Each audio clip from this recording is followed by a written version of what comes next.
Hi పిల్లలు, అమ్మమ్మ కథలకు స్వాగతం. ఈరోజు మనం ఒక కొత్త కథ చెప్పుకుందాం, సరేనా? అదేంటంటే లక్ష్మీ కటాక్షం. ఇది ఎక్కడో చదివాను, కానీ నాకు సరిగ్గా పేర్లు అవి గుర్తులేవు. కాబట్టి మన ఇష్టం వచ్చిన పేర్లు మనం పెట్టుకుందాం, సరేనా? దీంట్లో ఏంటంటే అనగనగా ఒక రాజు ఉన్నాడు. ఆ రాజుకి ఎవరైనా సరే అతన్ని సంతోషపెడితే ఆ రోజు వాళ్ళకి 1,00,000 వరహాలు అలా ఇచ్చేస్తూ ఉండేవాడు అనమాట.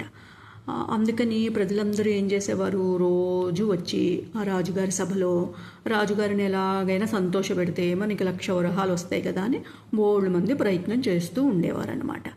అలాగా అస్తమానం ఇచ్చేవాడు కాదు ఆయనకి బాగా సంతోషం కలిగినప్పుడు అప్పుడప్పుడు అలాగా 1,00,000 వరహాలు ఇచ్చేస్తూ ఉండేవాడు అనమాట. అయితే ఆ ఊర్లో ఒక బ్రాహ్మణుడు ఉన్నాడు, చాలా పేదవాడు అనమాట. అతను ఏం చేస్తాడు, సరే ఇలాగా రాజుగారిని ఆనందపరిస్తే 1,00,000 వరహాలు ఇస్తారంటున్నారు, కనీసం ఎంతో కొంత 1,00,000 కాకపోయినా కనీసం 1,000-100 వరహాలు వస్తాయి అని చెప్పి రోజు వెళ్ళి ఆ ద్వారం దగ్గర నుంచునేవాడు అనమాట. రాజ్యసభ జరుగుతుంది కదా, ఆ ద్వారం దగ్గర నుంచుంటూ ఉండేవాడు అనమాట.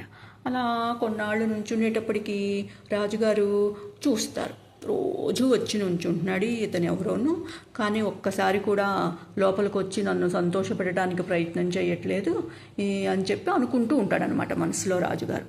ఆ రాజుగారు ఎక్కడికి వెళ్తే అక్కడికి ఈ బ్రాహ్మణుడు కూడా వెళ్ళి అతనికి తోచిన పని అతన్ని ఏదో తోచినట్టు చేస్తూ ఉండేవాడు అనమాట. అలా ఒకసారి రాజుగారు వేటకు వెళదాము అని చెప్పి వేటకు బయలుదేరుతారు. ఆ వేటకు వెళ్తూ ఆయన ఫ్రెండ్స్, చుట్టూ సైనికులు, కొంతమంది ప్రజలు అందరూ అతనితో పాటు వేటకి బయలుదేరుతారనమాట.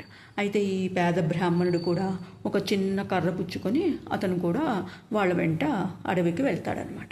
మిగిలిన వాళ్ళందరూ కత్తులు, కటారులు, విల్లు, బాణాలు ఇవన్నీ పట్టుకొని వెళ్తారు. కానీ ఈ బ్రాహ్మణుడి దగ్గర ఒక చిన్న కర్ర మాత్రమే ఉంటుంది. ఆ కర్ర పుచ్చుకొని అతను కూడా వెళ్తాడు.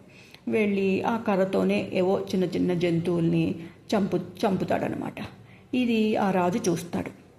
రాజు చూసి, ఓ ఇతను మన రోజు ద్వారం దగ్గరకు వచ్చి నుంచునే బ్రాహ్మణుడేను అని మనసులో అనుకుంటాడనమాట. సరే అయిపోతుంది. మళ్ళీ మొన్నాడు నుంచి మళ్ళీ సభకు వస్తూనే ఉంటాడు, ఆ ద్వారం దగ్గరే నుంచుంటాడు. ఏమీ వచ్చి లోపలికి వచ్చి ఏమీ రాజుగారిని సంతోషపడడానికి ప్రయత్నం మటుకు చేయడు, ఆ ద్వారం దగ్గరే నుంచుని ఉంటాడనమాట. రాజుగారు చూస్తారు. చూసి ఏంటి ఇతను రోజు వస్తాడు కానీ ఏమీ లోపలికి రాడు, ఒక పద్యం చెప్పడు, ఒక శ్లోకం చెప్పడు, ఏం చెప్పడు అని అనుకుంటూ ఉంటాడనమాట. అయితే ఒక చిన్న యుద్ధం వస్తుంది ఆ పక్క రాజ్యంతో అనమాట. ఆ యుద్ధంలో కూడా ప్రజలందరూ పాల్గొంటారు సైనికులతో పాటు. ఈ అబ్బాయి కూడా, ఈ బ్రాహ్మణుడు కూడా ఆ చిన్న కర్ర పుచ్చుకొని ఆ యుద్ధంలో వాళ్ళని దొరికినట్టు ఆ కర్రతోనే చితకబాదుతూ ఉంటాడనమాట శత్రు సైనికుల్ని. ఇది కూడా ఆ రాజుగారు చూస్తారు. చూసి సరేలే ఇతను నేను ఎక్కడికి వస్తే అక్కడికి వస్తున్నాడు, అతనికి తోచిన పని ఏదో నాకు సహాయం చేస్తున్నాడు అని అనుకుంటాడు. అనుకొని సరే ఎందుకని నాకు ఇతనికి ఏమి డబ్బులు ఇవ్వాలని నాకు ఎందుకు అనిపించట్లేదు, ఇతనికి ఏదైనా ఇస్తే బాగుంటుంది కానీ నాకు ఎందుకో అనిపించట్లేదే ఇవ్వాలని, ఇంకా ఇతనికి లక్ష్మీ కటాక్షం అవ్వలేదనుకుంటాను, లక్ష్మీ కటాక్షం అయితే కానీ ఆ యోగం వస్తే కానీ నేను ఇవ్వలేనేమో అని చెప్పి మనసులో అనుకుంటూ ఉంటాడనమాట రాజుగారు. అనుకొని అయిపోతుంది. మళ్ళీ మరునాడు పొద్దున్నే మళ్ళీ సభకి మళ్ళీ వస్తాడు. మళ్ళీ వచ్చి మళ్ళీ అలాగే నుంచుంటాడనమాట. ఈసారి ఏం చేస్తారు రాజుగారు, సరే ఎలాగో అలాగా ఇతనికి ఎంతో కొంత డబ్బులు ఇద్దాం మనం అని చెప్పి అనుకుంటాడనమాట. అనుకొని ఆ మరునాడు ఏం చేస్తాడు, ఒక భటుడిని పిలిచి, అంటే అతని దగ్గర బోల్డ్ మంది పనివాళ్ళు ఉంటారు కదా, అందులో ఒకరిని పిలిచి ఓ మంచి గుమ్మడి పండు తీసుకురా అంటాడనమాట. సరే ఒక మంచి గుమ్మడి పండు తీసుకొని వస్తే ఆ గుమ్మడి పండు పైన ముచ్చుక ఉంటుంది కదా, ఆ ముచ్చుకని తీయించేసి ఆ లోపల ఉన్న గింజలన్నీ తీసేసి దాంట్లో రత్నాలు, మాణిక్యాలు, బంగారు నాణ్యాలు అవన్నీ శుభ్రంగా నిండుగా పెట్టేసి మళ్ళీ ఏమీ కనిపించకుండా ఆ ముచ్చుకని టైట్గా పెట్టేస్తారనమాట. అలాగా పెట్టించేసేసి ఆ గుమ్మడి పండు సభకి తీసుకురమ్మని చెప్పేసి సభకు వచ్చేస్తారు రాజుగారు. వెనకాల భటుడు ఆ గుమ్మడి పండు తీసుకొచ్చి అక్కడ పక్కన పెడతాడనమాట. పెడితే సరే ఆ రోజు కూడా మళ్ళీ బ్రాహ్మణుడు ద్వారం దగ్గర నుంచొని ఉంటాడు. సరే ఈసారి ఏం చేస్తారు రాజుగారు, ఆ బ్రాహ్మణ్ణి పిలుస్తారు. ఏమో రా ఇటు ఏంటి చాలా నెలల నుంచి చూస్తున్నాను నేను, నువ్వు అక్కడే ద్వారం దగ్గరే నుంచుంటున్నావు, నేను వేటకి వెళ్తే వేటకొచ్చావు, యుద్ధం చేసావు, అన్నీ చేసావు, ఏది నీకు ఏమన్నా చదువు అది వచ్చా అని అడుగుతాడనమాట. అడిగేటప్పటికి నాకు వచ్చండి, నేను సంస్కృతం నేర్చుకున్నాను, నాకు సంస్కృతంలో వచ్చు అంటాడనమాట. అంటే అయితే ఇది ఒక మంచి పద్యం చెప్పు సంస్కృతంలో అంటాడనమాట రాజు. అనేటప్పటికీ అతను మంచిగా ఒక పద్యము రాగయుక్తంగా మంచి రాగంతో చక్కగా పాడి వినిపిస్తాడనమాట. వినిపించేటప్పటికి రాజుకి ఆనందం కలుగుతుంది. కానీ 1,00,000 వరహాలు అందరికీ ఇచ్చినట్టు అతనికి 1,00,000 వరహాలు ఇవ్వాలి, డైరెక్ట్గా 1,00,000 వరహాలు ఇచ్చేయాలని అతనికి అనిపించదనమాట. ఈ డబ్బులన్నీ గుమ్మడి పండులో వేసి పెట్టాడు కదా, రత్నాలు మాణిక్యాలు ఇవన్నీను. ఆ గుమ్మడి పండు తీసి ఆ బ్రాహ్మడి చేతిలో పెడతాడు. పెట్టేటప్పటికి పాపం బ్రాహ్మణుడు నిరుత్సాహపడతాడు. అయ్యో, మనకి రాజుగారు ఇన్నాళ్ళకి మనల్ని పిలిచి ఒక పద్యం చెప్పమన్నారు, ఇంత మంచిగా పద్యం చెప్పాను, రాజుగారు ఆనందపడినట్టే కనిపించారు, కానీ నాకు అసలు డబ్బులు ఇవ్వలేదు, ఏమిటో ఈ గుమ్మడి పండు ఇచ్చారు, ఈ గుమ్మడి పండు ఏముంటుంది, 1 వరహ దీని వాల్యూ, నాకే గుమ్మడి పండ్లు బోల్డ్ అన్ని ఫ్రీగా వస్తాయి. అంటే బ్రాహ్మడికి గుమ్మడి పండ్లు ఇస్తారు కదా అందరూ, అలాగే అతను కూడా బోల్డ్ మంది గుమ్మడి పండ్లు ఇస్తూ ఉంటారనమాట.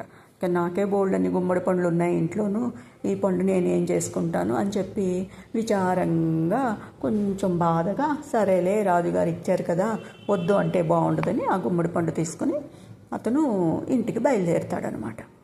ఇంటికి బయలుదేరుతూ అలాగా నడుచుకుంటూ ఇంటికి వెళ్తూ ఉంటాడు. ఇంటికి వెళ్తూ ఉంటే ఒక బౌద్ధ భిక్షువు ఎదురుపడతాడు. ఆయన ఈ బ్రాహ్మడి చేతిలో ఈ గుమ్మడి పండు చూస్తాడు. అబ్బా, గుమ్మడి పండు చాలా నిగనిగలాడుతూ చాలా తాజాగా ఉంది, మనమేమో రాజుగారి దగ్గరికి వెళ్తున్నాము, ఉత్తి చేతులతో వెళ్తే ఏం బాగుంటుంది, ఈ గుమ్మడి పండు మనం ఇతని దగ్గర తీసుకొని ఇది రాజుగారికి ఇద్దాము అని చెప్పి ఆ బ్రాహ్మణ్ణి పిలుస్తాడనమాట. పిలిచి, ఏమో ఇటురా, నాకు ఆ గుమ్మడి పండు ఇవ్వు, నేను ఇలా రాజుగారి దగ్గరికి వెళ్తున్నాను, ఉట్టి చేతులతో వెళ్తే బాగుండదు కదా, నీకు నేను ఉత్తినే ఇవ్వద్దులే, నాకు ఇదిగో నా భుజం మీద ఉన్న ఈ పల్చడి దుప్పటి ఉంది కదా, ఇది నీకు నేను ఇస్తాను, నాకు ఆ గుమ్మడి పండు ఇవ్వు అంటాడనమాట. అనేటప్పటికీ ఈ బ్రాహ్మణుడు, అమ్మయ్య, ఈ గుమ్మడి పండు వదిలిపోతుంది, ఈ గుమ్మడి పండు ఇంటి దాకా మోసుకెళ్ళే శ్రమ తగ్గిపోతుంది మనకి అని చెప్పేసి ఆ గుమ్మడి పండు ఆ బౌద్ధ భిక్షువుకి ఇచ్చేసేసి ఆ దుప్పటి తీసుకొని ఇంటికి వెళ్ళిపోతాడు ఆ బ్రాహ్మడు. ఈ బౌద్ధ భిక్షువు ఆ గుమ్మడి పండు తీసుకొని రాజుగారి సభకు వస్తాడు. రాజుగారి సభకు వచ్చి ఆ గుమ్మడి పండు రాజుగారి చేతిలో పెడతాడు. పెట్టేటప్పటికి రాజుగారు గుర్తుపట్టేస్తారు. ఎందుకంటే రాజుగారే కదా దాన్ని కోయించి అంతా అందులో నాణాలు అవన్నీ వేసి, రత్నాలు మాణిక్యాలు బంగారు నాణాలు అన్నీ వేసి పెట్టారు కదా. ఆ ముచ్చిక దగ్గర చూసేటప్పటికి అర్థమైపోతుంది రాజుగారికి, ఇది నేనిచ్చిన గుమ్మడి పండే అని గుర్తుపెట్టి, ఈ గుమ్మడి పండు మీకు ఎక్కడిది అని బౌద్ధ భిక్షుని అడుగుతాడనమాట. అడిగేటప్పటికి బౌద్ధ భిక్షుడు చెప్తాడు, ఇలాగా నేను మీ దగ్గరికి వస్తూ ఉంటే నాకు బ్రాహ్మడు ఇలా ఎదురుపడ్డాడు, ఆ బ్రాహ్మడి పేరేంటో నాకు తెలియదు, కానీ అతని దగ్గర గుమ్మడి పండు చూస్తే చాలా బాగుంది అని చెప్పి నేను అతని దగ్గర ఈ గుమ్మడి పండు తీసుకున్నాను అని చెప్తాడనమాట. చెప్పేటప్పటికి ఆహా అలాగా అని చెప్పి ఆ గుమ్మడి పండు తీసుకుని పక్కన పెట్టుకుంటాడు. అయ్యో, మనం అతనికి ఏదో లక్ష్మీ కటాక్షం కలిగిద్దాము అంటే అతనికి లక్ష్మీ కటాక్షం కలగలేదు, మళ్ళీ అది నా దగ్గరికే తిరిగి వచ్చేసింది అని రాజుగారు అనుకుంటారనమాట.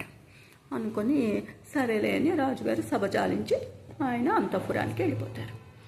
మొన్నాడు మళ్ళీ ఏం జరిగింది, ఆయనకు అసలు ఆ బ్రాహ్మడికి లక్ష్మీ కటాక్షం కలిగిందా లేదా, అసలు ఆ డబ్బులు ఆ బ్రాహ్మడికి అసలు దక్కుతాయా దక్కవా, 1,00,000 వరహాలు ఇస్తాడా ఇవ్వడా రాజు అనేది రేపు కథలో తెలుసుకుందాం. ఓకేనా మరి, బాయ్ బాయ్, గుడ్ నైట్.